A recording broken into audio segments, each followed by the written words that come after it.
On November 2, 2023, the United Nations Human Rights Office expressed serious concerns that an Israeli air attack on Gaza's Jabalia refugee camp may amount to a war crime. This statement comes in the midst of increasing horror at the rising civilian casualties in the nearly month-long conflict.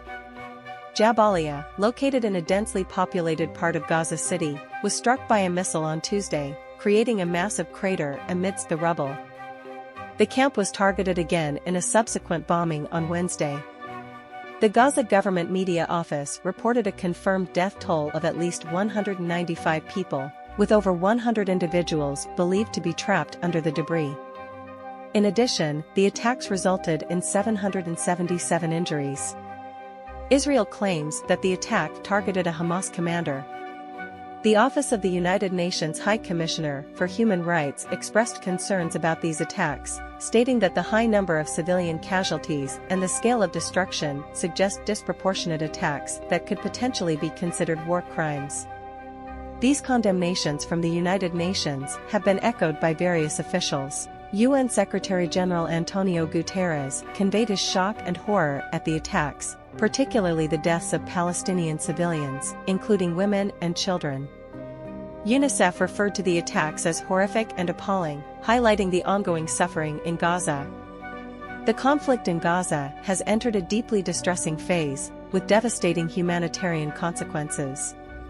Martin Griffiths, the UN humanitarian chief, emphasized the need for a significant change in the situation, calling on the international community to take action to end the violence. Israel defended its attack on Jabalia, citing the presence of a substantial tunnel complex at the site and claiming that it resulted in the deaths of numerous Hamas militants.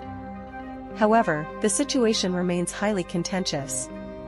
While the Rafah crossing on the southern border with Egypt has been opened, it is accessible only to the most severely injured and certain foreign nationals.